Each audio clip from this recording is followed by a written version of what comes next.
जय गुरुजी। गुरुजी की प्यारी संगत एकता आंटी आज आप सबके साथ अपना सत्संग शेयर करने जा रही है। तो देखिए गुरुजी का सत्संग शेयर कीजिए एकता आंटी। जय गुरुजी। शुक्राना गुरुजी, शुक्राना हमें अपना बनाने का और सबको ब्लेस करने का। गुरुजी की इतनी ब्लेसिंग्स हैं कि सुबह से रात, रात से सुबह सुनाते रहो तो भी कम है।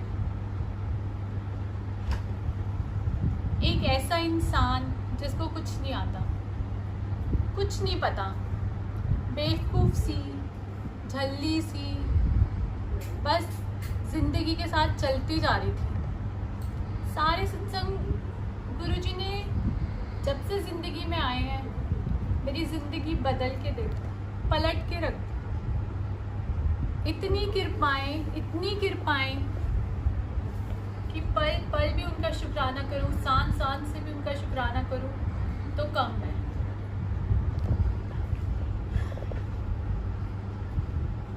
यहाँ पर हमने गुरुजी ने मुझे यहीं पे नर्क भी दिखा दिया और स्वर्ग भी दिखा दिया। कहते हैं यहीं पर ही होती है सब चीज़ें, नर्क स्वर्ग सब यही है। जब से उनकी शरण में आए स्वर्ग ही स्वर्ग। उससे पहले की ज़िंदगी और अब की ज़िंदगी मैं आपको बताती हूँ। गुरुजी से जब मिले नहीं थे उससे पहले की ज़िंदगी क्या थी। मेरी बेटी, गुरुजी की बेटी, जो अब गुरुजी की बेटी है, क्योंकि उन्होंने लाइफ ब्लेस करी है तो उन्हीं के ही हम हैं, क्योंकि नहीं अगर वो ज़िंदगी में ना आते तो शायद आज हम होते ही ना। गुरुजी की बेटी जब वो 5.5 साल की थी उसको कैंसर डायग्नोज हुआ था। कैंसर भी मैरो में था जिसका कोई इलाज नहीं है, कोई भी इलाज नहीं है उसका। 2005 में उसको कैंसर डायग्नोज हुआ था। वो 5.5 साल की थी तब। गंगाराम हॉस्पिटल में उसकी इलाज चल रहा था। डॉक्टर्स ने बोल दिया था कि जब तक मेडिसिन काम करेंगी बॉडी पे तब तक ठीक है, जब वर्क करना बंद कर देंगी तब आहिस्ता आहिस्ता सब खत्म हो जाएगा।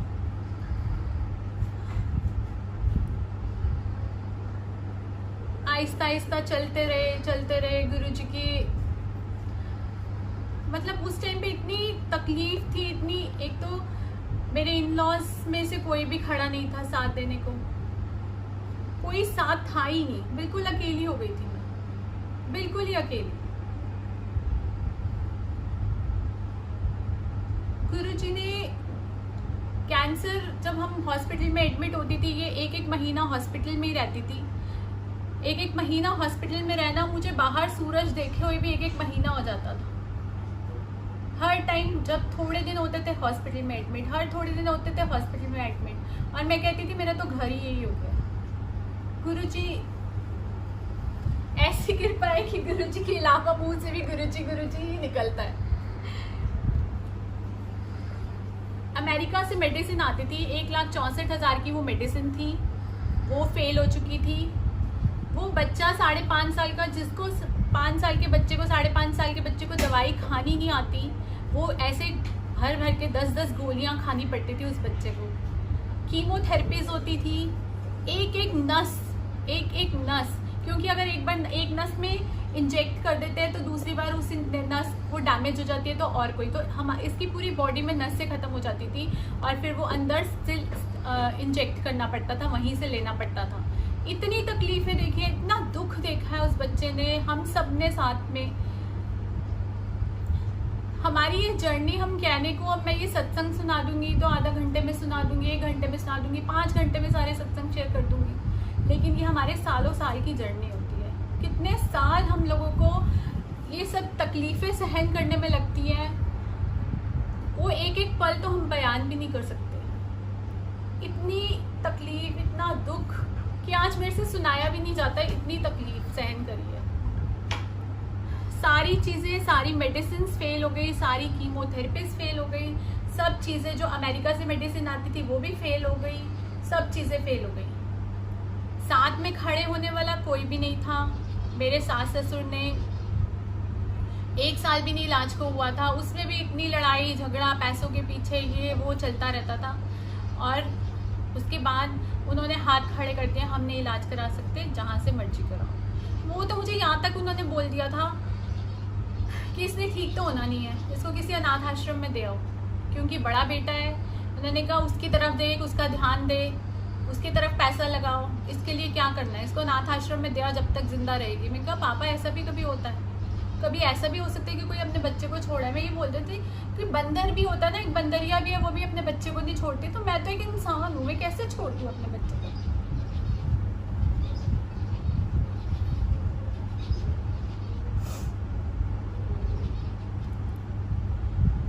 फिर मेरा ब्रदर ले आया मुझे, वो कहता है कि मैं इलाज कराऊंगा मेरे साथ, वो अपने घर पे ले आया। वो भी 1 साल बाद एक्सपायर हो गया। अब देखने वाला कोई भी नहीं था। पति था, वो भी ऐसे खाता पीता, चोरियां करता, सारी गलत आदतें उसमें, सब गलत काम करते थे।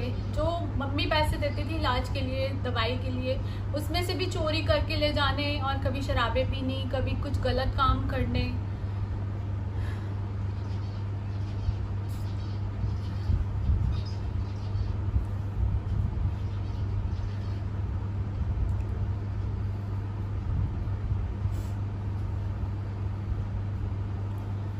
फिर सब चीज़ें ख़त्म ही होती जा रही थी। बच्चा था, बेटा था बड़ा, वो पढ़ाई में, उसकी पढ़ाई नहीं हो पाती थी। जब हमने 1-1 महीना हॉस्पिटल में एडमिट रहना, वो उस टाइम पे 6th-7th में था बेटा, उसकी पढ़ाई इग्नोर होनी, मम्मी के घर रहना, उसको मम्मी के घर छोड़कर मैंने जाना। वो इतना रिजर्व और इतना चुप हो गया था, एकदम से चुप रहता था, बोलता ही नहीं था।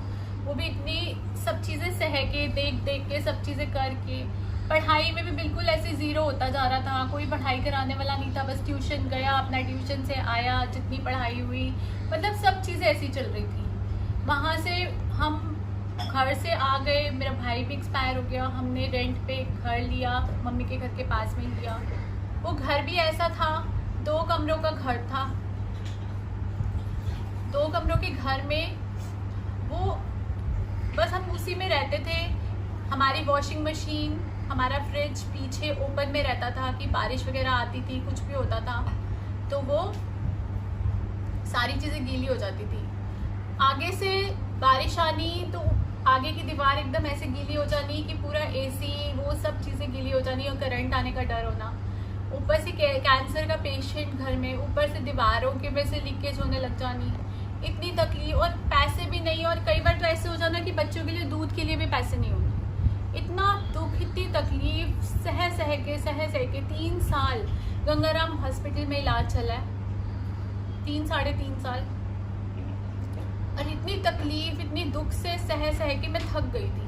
और अब लास्ट में थकने के बाद मैं कहती थी, हे भगवान, अगर तू है ना दुनिया में तो हमें उठा ले, और सिर्फ मुझे मत उठाना, तीनों को, हम तीनों को, दोनों बच्चों को और मुझे, हम तीनों को उठाना, क्योंकि जो भी बच गया ना उसको देखने वाला कोई नहीं है, तो इसलिए हम तीनों को उठा लेना। गुरु जी की रहमत हुई, उनको, उनकी कृपा हुई, उनको हमारे ऊपर दया आ गई। सब आज कहते हैं कि हमारे कोई पिछले जन्मों के अच्छे कर्म होंगे जो हमारे को गुरु जी मिल गए। मैं तो कहती हूँ हमारे तो कोई अच्छे कर्म थे ही नहीं, उनको तो हमारे ऊपर दया आ गई जो उन्होंने हमें पकड़ लिया, क्योंकि अच्छे कर्म होते तो इतनी तकलीफ नहीं देखने को मिलती। अभी तो मैंने आपको छोटा सा ही बताया है ना, कितनी तकलीफें झेली है, कितने दुख झेले, ये तो हमें पता है। जब हमने इतने सालों, इतनी चीज़ों के पीछे कैसे सहा है वो हमें पता है, वो गुरु जी के अलावा किसी को नहीं पता। उनकी दया, उन्होंने मुझे अपना बना लिया और बस मुझे उधर से बदल के रख दिया। अब मैं गुरु जी के पास, हम गए कैसे, हमारे को 3 साल से सब बोलते थे कि गुरु जी के पास जाओ, हम रजौरी गार्डन में रहते हैं, हमें सारे बोलते थे गुरु जी के पास जाओ, गुरु जी के पास जाओ, हम जाते ही नहीं थे। हम कहते थे हम कहाँ कहाँ जाए, क्योंकि जब हम इतनी परेशानी में होते हैं ना, तो कोई जो जहाँ बोलता है हम वहाँ जाते हैं। तो कहाँ हमने गुरुद्वारे गए, चलिए करे, मंदिर गए, मस्जिद गए, चर्च गए, जहाँ जिसने बोला वहाँ गए, जो मंत्र जाप जो जाप जिसने बोला वो जाप करे। सुखमनी साहब के पाठ, जपजी साहब के पाठ, एक ब्रह्म कुमार ऋषि स्वामी जी हैं, उनके वो कुछ मंत्र देते होते थे, माला करनी होती थी, वो करे। सुबह से रात तक मेरी सिर्फ पाठ और पूजा में ही निकलता था। घर के काम करने या पाठ पूजा करने, मेरा सारा टाइम उसी में निकलता होता था। और जो ब्रह्म ऋषि कुमार स्वामी जी के पाठ करे, ये 3 साल करे हैं, और बिना एक भी दिन रुके, क्योंकि उसमें छोड़ना नहीं होता था, एक भी दिन नहीं छोड़ना, बिना छोड़े सुबह शाम। चाहे हम हॉस्पिटल में हैं, चाहे कोई तकलीफ आई, चाहे कोई भी हॉस्पिटल में है, हमने वहाँ पे बैठ के करे, वहाँ पे करें। जहाँ कोई मम्मी ने बता देना ये वाला मंत्र ऐड, उसके साथ में वो मंत्र भी जाप करना शुरू कर देना। कोई किसी ने बोल देना ऐसे कर लो। जो राधिका आंटी है जिसको कैंसर था, वो स्कूल में, होली चाइल्ड स्कूल में पढ़ती थी, वो क्रिश्चियन स्कूल है, वहाँ की टीचर्स वगैरह चर्च लेकर गई, बाइबल दी, वो पढ़ी, उन्होंने वहाँ पे माथा टेका। उनकी वहाँ पे थी, वो बुद्धिस्ट को मानते थे, वो घर पर आके उनकी टीचर्स प्रे करती होती थी, सारी चीज़ें करते करते करते, लेकिन सब कुछ फिर भी बिगड़ता ही जा रहा था, कुछ भी संवर नहीं रहा था, सब कुछ बिगड़ता ही जा रहा है, बिगड़ता ही जा रहा है, कुछ हो ही नहीं रहा, सब कुछ कर ही जा रहे, कुछ भी नहीं हो रहा। ऐसा लगता ही नहीं था कि भगवान भी है दुनिया में। जब इतनी तकलीफें बढ़ जाती हैं ना, तो बस हम मत्था टेक देते हैं, लेकिन हमारे मन में एक विश्वास नहीं होता कि हाँ भगवान है, या वो कुछ कर रहे हैं, वो कुछ करेगा। सब चीज़ें ऐसी लगने लग जाती है कि बस ठीक है, मत्था टेक देते हैं, जो पाठ कह रहे हैं वो कर लेते हैं, जो पूजा कहते हैं वो कर लेते हैं। हाँ, डर भी लगता है कि अगर नहीं करेंगे तो पता नहीं क्या हो जाएगा, ये भी डर हो जाता था मन में कि नहीं करना है, चाहे जितनी मर्जी थकी हुई हो, जितनी मर्जी टूटी हुई होती थी, अंदर से भी दिल टूटा होता था, शरीर भी टूटा होता था, लेकिन वो करना है, बच्चे के लिए करना है। वो जबरदस्ती करके करती थी, सब कुछ कर रहे हैं। फिर जो उसकी रिपोर्ट्स थी राधिका की, वो आयुर्वेदिक हॉस्पिटल्स में दिखा दी, होम्योपैथिक में दिखा दी, एलोपैथिक में दिखा दी, पूरे वर्ल्ड में उसकी कोई ट्रीटमेंट नहीं, अमेरिका तक से भी कि इसकी कोई ट्रीटमेंट नहीं है, क्योंकि मैरो में कैंसर है, इसकी कोई ट्रीटमेंट नहीं। यही हो रहा था, सब चीज़ें फेल हैं। लास्ट तक भी इसकी कीमोथेरेपीज चली हैं, सारी कीमोथेरेपीज फेल हो चुकी थी, मेडिसिन फेल हो चुकी थी, कोई इलाज नहीं था। एक ट्रांसप्लांट लास्ट में उन्होंने इलाज बोला कि ट्रांसप्लांट, उसके लिए हमारे पास मैच नहीं था, और उन्होंने कहा कि हम सर्च पे डाल देते हैं पूरे वर्ल्ड में, कहीं से भी वो मैच मिलेगा। उन्होंने डाल दिया सर्च पे कि हम डाल देते हैं, कब मिलेगा क्या होगा हमें नहीं पता, वो सर्च पे डाल देते हैं सारी वो इसके, और फिर देखते हैं कि क्या होता है। लेकिन आप ये भी मत सोचना कि 2% भी चांसेस है उसके बाद भी वो बच जाए, और उसके बाद आप पैसों का इंतज़ाम करो, 35-40 लाख रुपए इकट्ठा करो, जो कि ज़रूरत होगी, जो चाहिए होगा उस टाइम पे। अब ये भी बोल दिया कि 2% भी चांस नहीं है, और अब मेरा एक माँ का क्या हाल होता है, पागलों की जैसे हो जाती है एक माँ। मैं बिल्कुल पागल की जैसे, मुझे समझ नहीं आती थी कि मैं करूँ क्या, मुझे कुछ समझ नहीं आता था। एक तरफ जाके सभी भगवान को मत्था टेक लिया, सब कुछ कर लिया, एक तरफ सबके डॉक्टर से बातें करनी, कभी किसी से पूछना क्या करे, सबसे पूछने की कोशिश करनी, सबके पेरेंट्स को फ़ोन करना, कैंसर वाले बच्चों के पेरेंट, कि आप मेरी जगह होते तो क्या करते, कि बच्चा अगर कैंसर बढ़ता जाएगा तो भी वो जैसे जैसे कैंसर बढ़ेगा उसको तकलीफ होएगी, और वो बहुत मुश्किल है वो भी करना। और अगर हम मेडिसिन करते हैं तो वो जो ट्रांसप्लांट है वो भी बहुत मुश्किल है, वो भी कोई आसान नहीं है। 2% चांस है कि ठीक हो जाएगी, नहीं तो वो बचेगी नहीं, क्योंकि बहुत सेंसिटिव है। कोई कीमोथेरेपी जो आम ब्लॉक्स होते हैं वो भी नहीं ले पाती थी, तो जो छोटे बच्चों को मिलते थे वो ब्लॉक भी वो नहीं ले पाती थी, इतने सेंसिटिव है। सब चीज़ें ख़त्म थी हमारी लाइफ में, कुछ भी नहीं था, कुछ भी नहीं, सारी तरफ से अंधेरा ही अंधेरा था। हस्बैंड की तरफ से अंधेरा, पैसे हमारे पास नहीं, घर हमारे पास नहीं, बच्चा एक कैंसर का पेशेंट, एक बच्चा पढ़ाई में बिल्कुल ज़ीरो होता जा रहा है, सारी तरफ से परेशानियाँ। फिर लास्ट में आके बंदा यही कहेगा ना, हे भगवान यार मुझे उठा ले, अब हम कुछ नहीं कर सकते, हम बस हमें उठा ले, हम थक गए हैं इस जीवन से। लेकिन गुरु जी की इतना शुक्राना, गुरु जी का, कि आज मेरे को एक भी चीज़ मांगने की ज़रूरत नहीं है, एक भी चीज़। यहाँ पर हमारे को सब बोल रहे थे कि जाओ जाओ जाओ, हम जाते ही नहीं थे कि क्या क्या करें, हर जगह हुआ है, थक गए हम। वहाँ पर भी जाएंगे, वहाँ पर भी कोई कुछ दे देगा, ये जॉब कर लो, ये ऐसे कर लो, वैसे कर लो, लेकिन कुछ पता ही नहीं था। वही कि अभी हमारा टाइम नहीं आया था। गुरुजी की टाइमिंग्स बहुत, हर चीज़ टाइम पे होती है, हर चीज़ टाइम। 31 दिसंबर 2011 को गुरुजी ने हमें अपने दरबार पर बुलाया। उससे पहले हमारे को बिमला आंटी और आरती आंटी हैं, उन्होंने गुरुजी से जोड़ा। उनका इतना शुक्राना है क्योंकि ज़रिया गुरुजी बनाते हैं, गुरुजी ने उनको ज़रिया बनाया हमें मिलाने का। बहुत शुक्राना गुरुजी और बहुत शुक्राना आंटी आपका। 31 दिसंबर 2011 से पहले हमारे को वो आए, सब लोग बोल रहे थे कि आप जाओ आप जाओ, आप क्यों नहीं जा रहे हो, आप जाओ जाओ, तो वही कि दिमाग में चलता ही नहीं। लेकिन फिर मुझे एक जगह पर, एक दिन घर पे बैठी हुई थी मम्मी के घर पे, तो मुझे किसी ने सत्संग गुरुजी का सुनाया। वैसे बातें करते करते गुरुजी की बात हुई, तो उन्होंने सत्संग सुनाया कि उनकी सिस्टर का बेटा है। मेरी चाची जी ने सुनाया कि उनकी सिस्टर का बेटा है, वो बहुत ज़्यादा डिप्रेशन में था, बहुत ज़्यादा डिप्रेशन में, इतना ज़्यादा डिप्रेशन में था कि अपने पापा मम्मी को मार भी देता था, और कभी मेट्रो पे चढ़कर छलांग लगाने की मैं मर जाऊंगा मैं, ये बहुत ज़्यादा डिप्रेशन में था। और गुरुजी के दरबार पे जाने से ही वो ठीक हो गया। तो उनको हम जानते भी थे। तो एक मतलब बस यही होता है कि एक स्ट्राइक गुरुजी ने, जहाँ पे उन्होंने मेरे को स्ट्राइक करा, मेरे दिमाग में डाल दिया कि नहीं जाना है, बस एक मेरे मन में ये डाल दिया। उसके बाद भी फिक्र ठीक है जब जाएंगे। उसके बाद राधिका की तबीयत इतनी ख़राब होती जा रही थी, इतनी ख़राब होती जा रही थी। बिमला आंटी ने अपने घर पे सत्संग करा। उन्होंने मुझे कहा कि एकता, मंदिर तो जब जाओगे तुम लोग ना घर पे आ जाओ सत्संग पे। राधिका की तबीयत काफ़ी ख़राब थी, मैं उसको ऐसे उठाकर ही लेकर गई थी उनके घर पे। घर पे ले जाकर हम बैठे, सत्संग गुरुजी का येलो चोला वाला स्वरूप था। मैं बैठी, कुछ इतना मुझे समझ नहीं आया क्योंकि मैं इतनी ज़्यादा टेंशन में थी और इतना मेरा दिमाग ही बंद हो रहा था।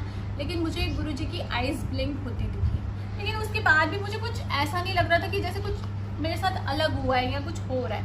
मतलब मैं इतना ज़्यादा उसमें थी। और अपना सत्संग सुना, जो सत्संग था, नीचे बैठे हुए थे, राधिका ऐसे लेटी हुई थी, सर मेरा गोदी में रख के, और अपना सत्संग सुन रहे थे। और सत्संग के बाद में उसको लंगर प्रसाद, उससे रोटी वगैरह कैंसर हुए और वो कीमोथेरेपीज वगैरह हुए तो खाया नहीं जाता कितने कितने दिन, तो वो अपना उसको लंगर प्रसाद खिला रहे थे, उसे खाया नहीं जाता। मैं उनको थोड़ा सा खा लिया, उसने थोड़ा सा लंगर प्रसाद, 1-2 बाइट्स छोटी छोटी उसको खिलाई, जल प्रसाद पिलाया अपना। उधर आरती आंटी आई हुई थी सत्संग में, वो हमारे को वहीं पर ही मिली थी फर्स्ट टाइम। तो उन्होंने वहाँ पर सत्संग शेयर करे, सत्संग हमने वहाँ पे बैठ के सुने। और सत्संग सुनने के बाद उन्होंने जब राधिका को देखा तो मुझे कहते हैं कि ना इसको ना मैं एक लॉकेट प्रसाद गुरुजी का देती हूँ, तो आप लॉकेट प्रसाद इसको गले में डाल दो। मैंने कहा ठीक है।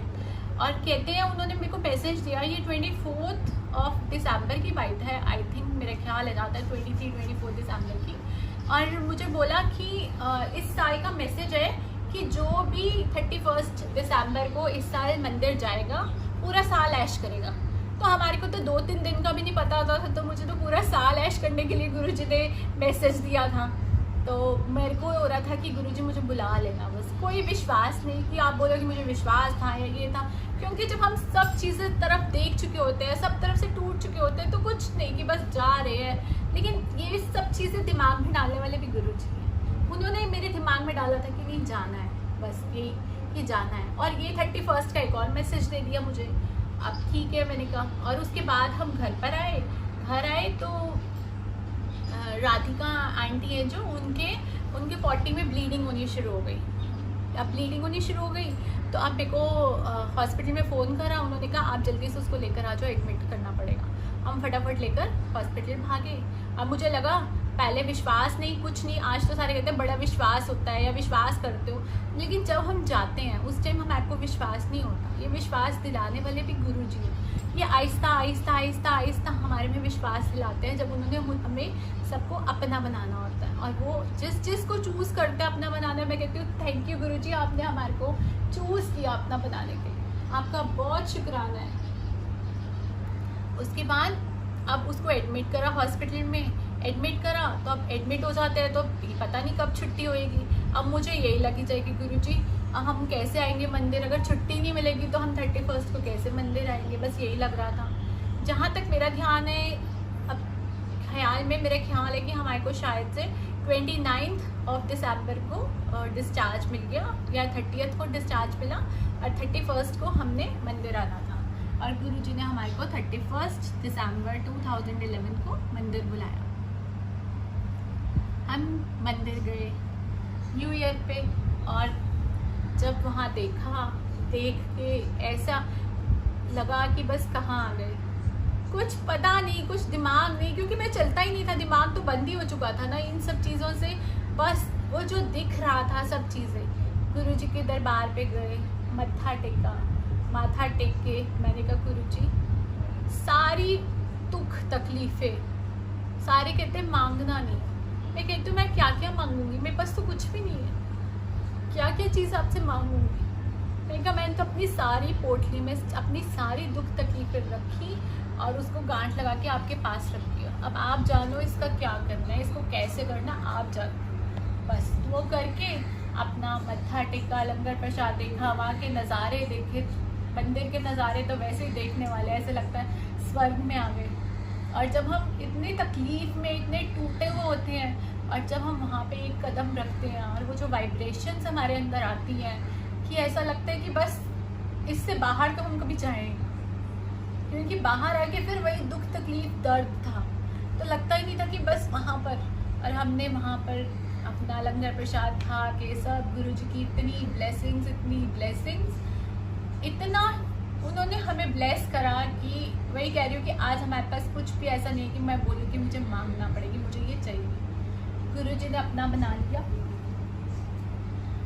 आहिस्ता आहिस्ता पता चलता गया सत्संग यहाँ है वहाँ है, जैसे जैसे जहाँ जहाँ हमारे आस पड़ोस में, मतलब थोड़े गैप पे जहाँ जहाँ गुरुजी बुलाते थे, जहाँ जहाँ उन्होंने हमें बुलाया सत्संग पे, वहाँ पे हम वहाँ सत्संग पे गए, लंगर प्रसाद खिलाया, राधिका आंटी को लंगर प्रसाद खिलाते गए, खाते चले गए।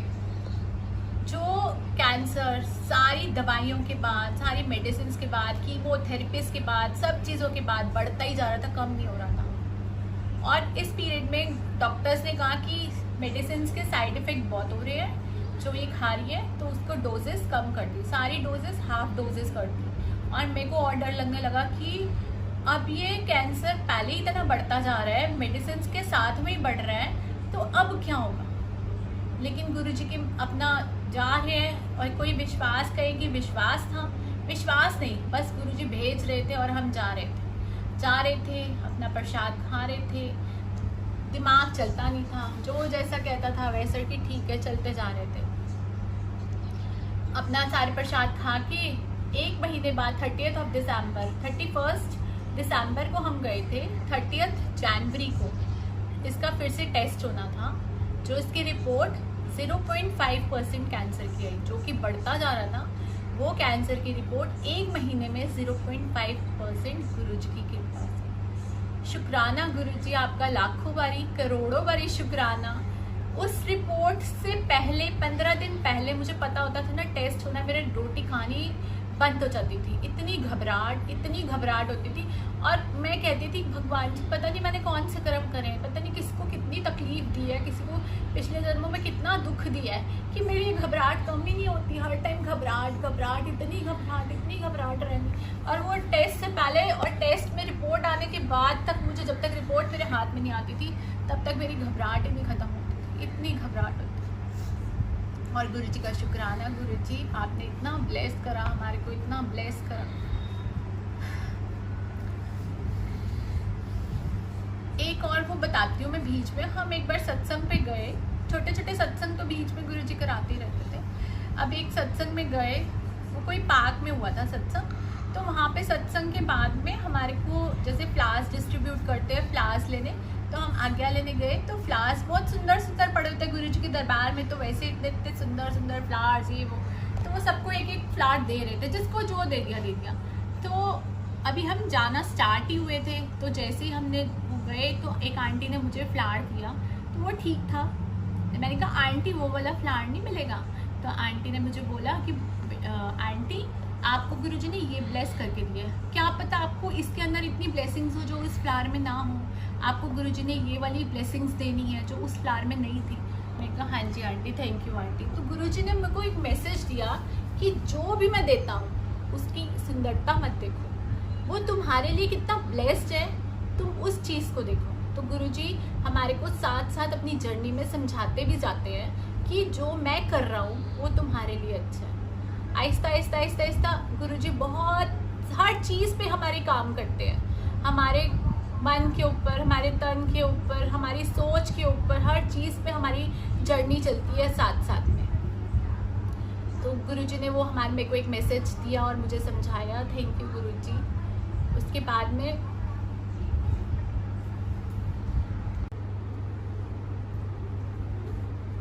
गुरुजी की ब्लेसिंग से कैंसर 0.5% हो गया। शुक्राना गुरुजी का। 1 महीने में सिर्फ लंगर प्रसाद खाकर, गुरुजी के मंदिर जाकर, वो कैंसर जो बढ़ता जा रहा था, सारी मेडिसिन के बाद, अमेरिका से जो मेडिसिन आई उसके बाद, सब चीज़ों के बाद वो कैंसर 0.5% हो गया। थैंक यू गुरुजी का। थोड़ी सांस में सांस आने लगी, थोड़ा विश्वास बढ़ने लगा।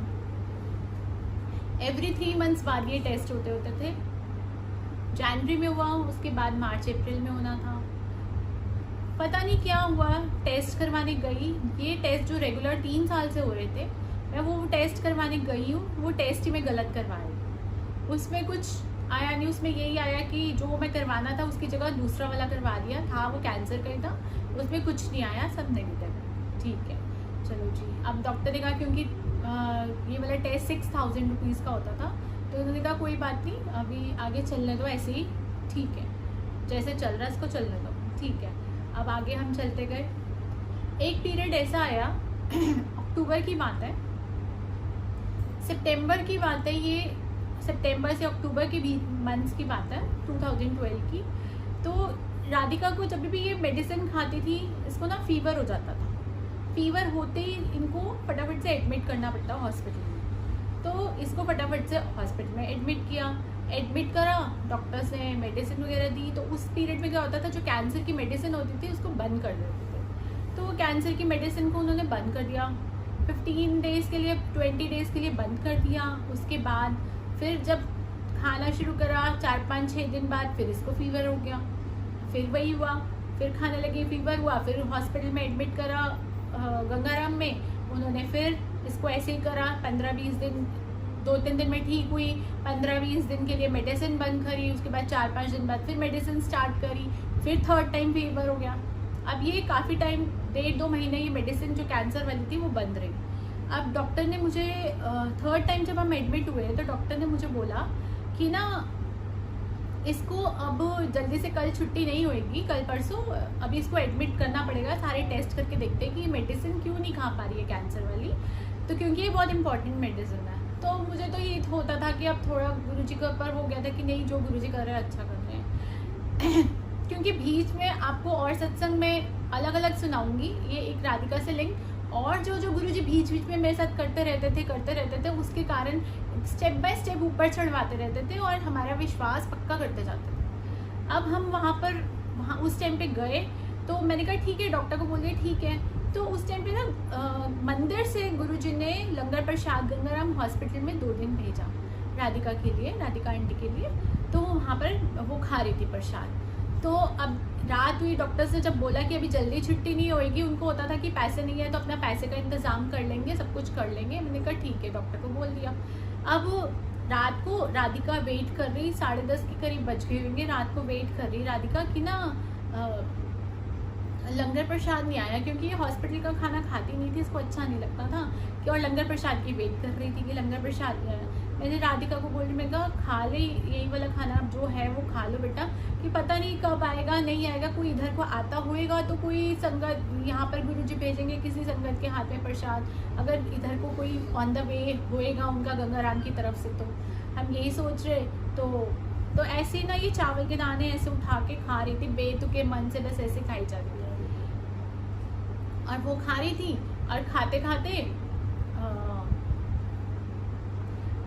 एक स्वीपर आए जो लास्ट 3 ईयर्स से मैंने उनको कभी वहां पर नहीं देखा था। गंजे से थे, साइडों में थोड़े थोड़े बाल थे, गंजे से थे। आकर इसको बोलते हैं आप खाना खा रहे हो? क्यों? इसकी ना बीच में हियरिंग लॉस हो गया था, कीमोस की वजह से हियरिंग लॉस हो गया था और इसको सुनाई भी नहीं देता था। दोनों कान में बहुत ज़्यादा इन्फेक्शन हो गया था जिसके कारण इसको सुनाई नहीं देता था। तो इसको समझ नहीं आई कि उन्होंने क्या बोला, लेकिन इसने गर्दन हिला दी ऐसे करके। तो फिर वो बाहर गए, झाड़ू मारते मारते बाहर गए और फिर आए, आकर इसको बोलते हैं अब जल्दी से ठीक होकर यहाँ से जाओ और फिर कभी नहीं आना, ऐसा बोला इनको है। और फिर आए, पोछा लगाते लगाते आए और फिर मुझे कहते हैं तुम्हारे को किसी चीज़ की भी ज़रूरत होगी ना मुझे बोलना। तो ठीक है, उस टाइम तो हमारे को कुछ समझ ही नहीं आती है और मैंने कर दिया ठीक है। और वहाँ के कोई भी स्वीपर हो, कोई भी कुछ भी हो, वहाँ पर आप किसी को कुछ भी कह दो ना पैसे लेके कि भैया बाहर से कुछ ला दो सामान, तो वो नहीं लेकर आते। वो कहते हैं ऑन ड्यूटी है, हमारे कार्ड बने हुए, हम बाहर नहीं जा सकते। उन्होंने मुझे ऐसा बोला। मैंने कहा ठीक है। रात को हम सोए, सुबह 8 बजे के करीब सिस्टर्स ने उठाया कि रिफंडेबल मेडिसिन हैं आपकी। मैंने कहा क्यों? कह रही आपकी छुट्टी होगी। मैं इतनी हैरान कि शाम को डॉक्टर अभी हमें बोल कर गए हैं कि अभी जल्दी छुट्टी नहीं होगी और डॉक्टर विजिट होती है 10:30-11 बजे और 8 बजे छुट्टी हो गई है। और फिर गुरुजी की कृपा उन समझ आई कि गुरुजी हमारे को ब्लेस करके गए, आकर बोल कर गए कि अब यहाँ पर आज के बाद कभी नहीं आना। और वो दिन और आज का दिन गुरुजी ने हमें कभी एडमिट नहीं होने दिया। जब तक कैंसर के इलाज भी चल रहा था राधिका का, अब तो गुरुजी की कृपा से बिल्कुल ठीक है। 3-4 साल से कोई उसको वो नहीं है, बिल्कुल ठीक, सब चीज़ें ठीक, सारी रिपोर्ट्स ठीक। अब तो कोई टेस्ट नहीं, कोई मेडिसिन नहीं, कुछ भी नहीं 3-4 साल से। और उस टाइम पे जब वो सब चीज़ें चल रही थी तो और वो उसके बाद कभी एडमिट नहीं होने दिया गुरुजी ने। और वो वाली जो डोज थी, जो हाफ डोज चल रही थी स्टार्टिंग में जनवरी में, जो हाफ डोज करी थी, वो अब इसके बाद डॉक्टर्स ने ऑल्टरनेट डेज पे कर दी कि 1 दिन छोड़ के 2 दिन छोड़ के। अब डॉक्टर बोल देता है 1 दिन छोड़ के, तो मुझे हमारे को इतना ज़्यादा गुरुजी की कि हम लंगर प्रसाद खा रहे हैं, तो वो 1 दिन छोड़ के बोलता था तो मैं 3 दिन छोड़ के खिलाती होती थी उसको मेडिसिन। और आगे चलते चलते ऐसे ही ख़त्म हुई। उसने फिर बोला कि 5 दिन बाद कर दो, तो मैंने हफ्ता बाद खिलानी, और उसने कहना हफ्ते बाद खिला दो, 15 दिन बाद वो मेडिसिन खिलानी। और सारी रिपोर्ट्स जो क्वार्टरली टेस्ट होते थे वो सारे गुरुजी की ब्लेसिंग से ठीक। अभी डॉक्टर्स को तो नहीं पता, लेकिन हमें तो पता है कि गुरुजी क्या क्या कर रहे हैं और हमारे से कैसे कैसे करवा रहे हैं। सारी चीज़ें, सब चीज़ें गुरुजी की प्लानिंग से चलती हैं। इतनी प्लानिंग गुरुजी की स्ट्रॉन्ग है, सब चीज़ें। और हमारे को स्टेप बाय स्टेप हमारा फेथ बढ़ाते जाते हैं, क्योंकि उन्होंने अपना बनाना होता है हमारे को, तो वो बस वो बढ़ाते जाते हैं। उनकी इतनी ब्लेसिंग्स, और जैसे एक उनसे प्यार सा हो जाता है, क्योंकि जहाँ से हमें प्यार मिलता है हम अट्रैक्ट उसी की तरफ होते हैं जहाँ से हमें प्यार मिलता है। जो हमें प्यार देता है, चाहे वो इंसान हो चाहे वो भगवान हो, हम लोग प्यार के भूखे हैं। हमें लगता है कि वो हमें प्यार दे रहा है तो हम उसकी तरफ खिंचते जाते हैं। तो गुरुजी ने भी यही करा, वो हमारे को ऐसा, और हम भूखे भी प्यार के थे, सिर्फ एक प्यार ही प्यार के, इतना भूख थे प्यार के, क्योंकि प्यार मिला ही नहीं था कभी भी। शादी के बाद से कभी प्यार मिला ही नहीं था, तो वो एक मेरे अंदर भूख थी सिर्फ प्यार की। और वो गुरुजी मुझे प्यार ऐसे देते देते अपनी तरफ अट्रैक्ट करते ही चले गए। इतनी ब्लेसिंग्स गुरुजी की। और आहिस्ता आहिस्ता करके गुरुजी ने राधिका के 3 महीने बाद 6 महीने बाद टेस्ट होने लगे। फिर ऐसे आहिस्ता आहिस्ता करके सब चीज़ें ठीक करते हुए बिल्कुल नेगेटिव रिपोर्ट्स, 2-3 साल टेस्ट हुए, बिल्कुल नेगेटिव रिपोर्ट्स। डॉक्टर्स जो इसके थे गंगाराम से उसको शिफ्ट करा दिया हुडा सिटी सेंटर 40s में। फिर वहाँ चले गए। पहले यहाँ पर हमारे को मंथली जाना पड़ता था, वहाँ पे उन्होंने क्वार्टरली बुलाना शुरू कर दिया। फिर वहाँ पे क्वार्टरली टेस्ट होते थे, वो जाकर ऐसे आहिस्ता आहिस्ता सब कुछ गुरुजी ने ठीक कर दिया। अब सारी चीज़ें ठीक हो गई। अब डॉक्टर्स को भी पता था गुरुजी के जाते हैं, लेकिन वो लोग इतना फेथ नहीं करते, लेकिन ठीक है वो बोल देते थे कि हाँ ठीक है गुरुजी कर रहे हैं सब हैं। और एक पीरियड था सब कुछ ये सब चीज़ें ठीक कर रही है, सब प्लानिंग सब चीज़ें ठीक चल रही थी। अब गुरुजी की एक आपने जेठा अंकल का भी सत्संग सुना होगा कि उनके बेटे को कैंसर था तो जिनके कैंसर्स होते हैं उनके बेबीज़ नहीं हो सकते गुरुजी, लेकिन मैं डरती नहीं होती क्योंकि मुझे गुरुजी ने इतना ज़्यादा, जब उन्होंने मुझे और इतने सत्संग, सबसे ज़्यादा जो चीज़ है वो है सत्संग सुनना। सत्संग सुन के जब हम दूसरों के सत्संग सुनते हैं, हमारा कॉन्फिडेंस लेवल जो नीचे जा रहा होता है वो गुरुजी इतना अप कर देते हैं कि हमें लगता है गुरुजी बैठे हैं अपने आप संभाल लेंगे। और मेरे को भी यही गुरुजी, जब हर 3 महीने बाद रिपोर्ट आनी होती थी, पहले मैं फुल 15 दिन तक ऐसा होता था कि मैं 15 दिन में कुछ नहीं खा पाती थी, मेरी रोटी अंदर डालती थी वो बाहर आती थी। आहिस्ता आहिस्ता आहिस्ता गुरुजी ने ऐसा कर दिया था कि 1 घंटा, बस मेरे को 1 घंटा डर लगता होता था यहाँ से जब तक कोई रिपोर्ट लेने गया, और वहाँ से उसने मेरे को फ़ोन पे बोल दिया कि बस सबसे पहले मैं ये भी कहती थी हेलो भी मत बोला करो, मुझे बस बोल दिया करो ठीक है, फ़ोन उठाते बोला करो ठीक है, ये भी मत बोला करो हेलो हाँ जी, कुछ भी मत बोला करो, मेरे को इतना डर लगता था। तो बस आगे चलते चलते ये प्रोसीजर जो 15 दिन का डर था गुरुजी ने सिर्फ 1 घंटे का कर दिया था कि जब घर से कोई जाता था और वहाँ से मुझे फ़ोन कर देता था कि हाँ जी बिल्कुल ठीक है ये रिपोर्ट, बस इतना डर हो गया था। मतलब गुरुजी की इतनी ब्लेसिंग्स है कि वो हमारे को वो जो सांसें हमारी जो डर के आती थी वो भी गुरुजी सब चीज़ें ठीक करते जाते हैं, इतनी गुरुजी की ब्लेसिंग्स। अब ये पीरियड हो गया कि अब पीरियड्स आने का टाइम था, इसकी कज़न है उसको पीरियड्स आने लग गए, अब इसके पीरियड्स नहीं आ रहे थे। अब थोड़ा सा टेंशन हो जाती है, लेकिन मुझे लगता है मैं एक बार सोचती हूँ, सोच के फिर मैं कह देती हूँ गुरुजी मुझे पता आप बैठे हो ना, जब आपने लाइफ दी है तो आपके पैकेज में सब कुछ है। गुरुजी की पैकेज में हेल्थ से स्टार्ट होती है, हेल्थ फिर वेल्थ फिर सब खुशियाँ ज़माने भर की दुनिया भर की जो जिस इंसान को चाहिए होती हैं वो सब गुरुजी के पैकेज में होती है, क्योंकि इतने सत्संग गुरुजी ने सुनवाए हुए हैं। तो मैं बस वही होती थी, लेकिन यही होता था फिर जो जैसे कज़न का, राधिका की कज़न का उसका फ़ोन आ रहा है कि मेरे को दर्द हो रही है, ये हो रहा है वो हो रहा है, क्या करूँ हैं। और उसके बाद फिर मेरे को थोड़ी सी घबराहट होनी, और फिर मेरे को लगना, मैं कहा गुरुजी मुझे नहीं पता, आप बैठे हो ना, आपने ही सारी टेंशन, मतलब आपने, मुझे पता आपने सब कुछ देना है, मुझे पता है, क्योंकि सत्संग सुने हुआ है, ये भी सुना हुआ है कि जिनके बच्चेदानी भी नहीं थी उनके भी बेबीज़ हुए हैं, तो फिर गुरुजी सब कुछ कर सकते हैं, तो फिर डरना किस बात का। लेकिन वही है कि हम इंसान हैं, थोड़ी सी घबराहट हो जाती है। फिर अपना चलो जी ठीक है। इस पीरियड में हम लोग डुगरी गए तो रास्ते में, अब बस में गए थे, सारे थे बस में, मैं पीछे बैठी हुई थी, लास्ट सीट पे बैठी हुई थी, और लास्ट सीट पे बैठे बैठे फिर वही दिमाग वहाँ पे आ गया कि ना ऐसे ऐसे उसके पीरियड्स आए, इसके नहीं आए गुरुजी। मैं कहा गुरुजी आप देख लेना। इतनी देर में क्या हुआ, मेरे फ़ोन पे व्हाट्सएप पे मैसेज आया आप नानी बन गए, और मेरे को लगा ये कौन है। मैंने वापस उनको करा कि आप कौन हो, तो उन्होंने देखा, उन्होंने कहा सॉरी मैंने गलती से मैसेज भेज दिया आपको। तो मेरे को इतना लगा कि आपने गलती से भेज दिया, लेकिन गुरुजी ने मेरा आंसर दिया कि आप नानी बन गए तो सब कुछ मिलेगा, तू मत घबरा। मतलब मैं इतनी खुश हो गई कि गुरुजी आपने मेरे को ऐसा आंसर दिया, तो जबकि उन्होंने सॉरी बोला, मैंने कहा कोई बात नहीं, गलती से हो गया तो कोई बात नहीं है। और गुरुजी ने मेरा मैसेज मुझे भेजवाना था और वो भेज दिया। अब 1 या 2 महीने बाद ही सत्संग था मामा जी के घर में, वहाँ पे ही राधिका को पीरियड्स आए, सत्संग में ही पीरियड्स आए। शुक्राना गुरुजी का कि गुरुजी कहते हैं कि तुम मुझ पे छोड़ दो, मैं सब कुछ पकड़ लूँगा, मैं सब कुछ संभाल लूँगा बस। और मैं छोड़ देती हूँ और वो पकड़ लेते हैं। इतनी ब्लेसिंग्स गुरुजी की, सब तरफ से गुरुजी ठीक करते चले गए, सब कुछ अच्छा होता चला गया, विश्वास बढ़ाते चले गए, सब काम करते चले गए, सब काम हेड ऑफ द फैमिली बन के सब चीज़ें संभालते हैं, सब कुछ करते हैं। अब सब चीज़ें हो गई, ये भी हो गया, सब चलता जा रहा था। अब आगे जाके प्रॉब्लम आई राधिका को हियरिंग